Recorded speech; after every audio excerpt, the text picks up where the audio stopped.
Welcome back to another Android box review. I have the H96 H2 MAX in for testing today, and this was sent in via Banggood. This is the Colourful edition, and I've put the key features on the screen. You'll see that we have quite a lot of RAM and storage with this particular Android box. We also have 4K playback up to 60 frames a second, dual band Wi-Fi, and we also have Bluetooth built into this, so it's quite well featured. The processor is a bit faster than the entry-level ones, though it's not a high-end one.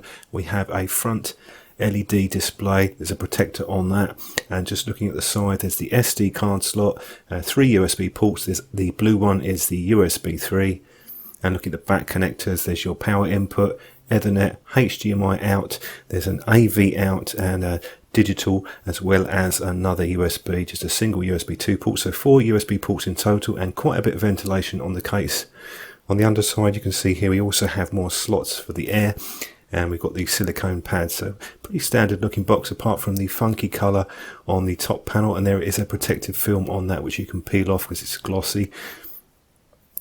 Power adapter, we have 5V 2 amp. This is the UK plug version. Your particular region will vary depending on where you are, and you also get a standard HDMI cable included.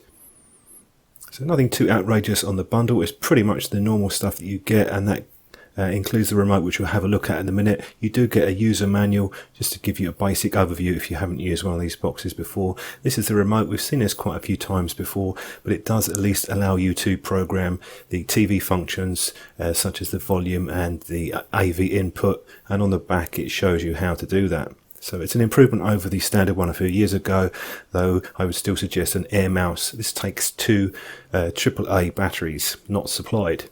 Now, once you boot up, it's not too bright, the front display on this, and it's fairly quick to boot up. We'll do a speed test on the internal storage a bit later on. You've got your standard options here, so you can pick your language, adjust the screen, Wi-Fi. There is an option for the launcher as well, so we go straight into the main menus on the box. And you'll see we have pretty big Netflix and YouTube and the Play Store. You can't customize that, so perhaps if you don't use that very often. You do have a memory cleanup tool, though doubtful you'll be needing to use it with such a high amount of RAM. As far as the apps are installed, a reasonable number. It's not overloaded. You've got Mobdro, Netflix, Showbox, and a few others. You also have some casting apps in there, as well as Twitter and of course YouTube. So they haven't gone too mad on the included apps. You've at least got the basic ones that you want there, and you can also, as you can with most boxes, adjust what appears on the bottom shortcuts, so you can customize that yourself for your most frequently used apps. It's not too radical, the layout. I think it's okay, apart from if you don't use Netflix, obviously that's stuck there still, but you can also go in, change the shortcuts for the videos and games, etc. That's probably the only part that I would change on the screen, but you could always use your own launcher if you wanted to. Now, if you go into the settings, because this is running Android 7.1, you have quick access to most of your settings. It just pulls the panel out to the side.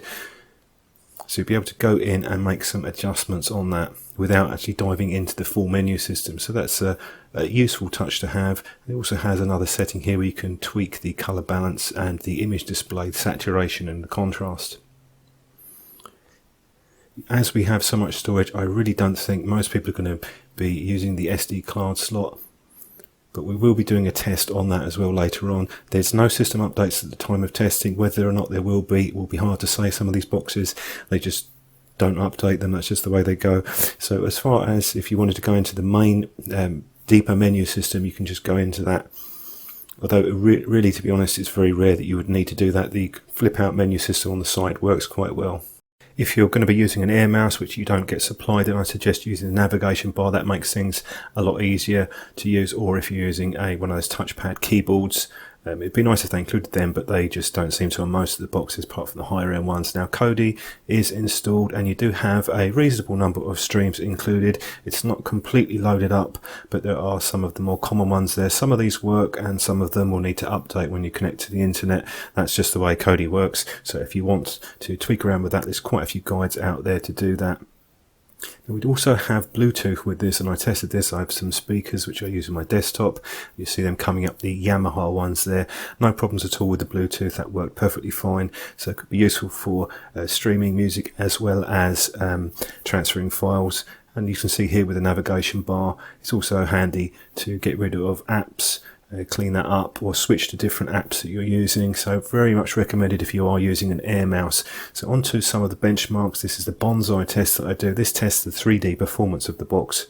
Results on this were about average, better than the entry-level boxes, but the S905X chipset and similar ones have better 3D performance. So if you're into gaming, I'd probably look at those more than this. It's really designed more for streaming, this box, and I did a quick test with the internal storage just to see what the read and the write speeds were, and I got about average on the write speeds, but the read speeds were pretty good, around about the 100 megabytes a second, so reasonably quick to be loading apps. Onto the Geekbench 4 test. This tests the processor performance, and the results came in 1614. So again, it's similar to the S905 chipset boxes, it's just that gaming performance isn't quite there. Onto the Wi-Fi test that I do this at the same location for all the boxes and off-peak times to get the most realistic speeds that I can get, and the performance was average. It was fine, there was no issues, reasonably decent downloads and upload speeds. As far as playback with video goes, YouTube will play back in full HD. Netflix, Prime, they're down to 480p. That's due to the way that they certify different devices. So the Nvidia Shield, for example, and the Mi Box can play those back at 4K. Wi-Fi display here, that works well. You can mirror a tablet or a phone, and also worth checking out Aptoid if you don't want to register for the Play Store. That gives you access to most of the apps. Just make sure you use the verified ones. It's just running through some of the information on CPU-Z. This is rooted, so you have root access to this. So 4K playback on this is excellent, as good as I've seen for an Android box. It has a lot of file format support, and it does so very smoothly. So I think that's the main appeal with this Android box, is media consumption. You have the extra USB ports, lots of RAM and storage. It's going to work very well for that type of user. Less so with the graphics. It's okay for moderate gaming, but I wouldn't really recommend it for that. Wouldn't have minded slightly faster speeds on the Ethernet as well. So not a bad little box though if you're looking for that 4K playback and more storage and RAM. Thanks for watching, and I'll see you soon.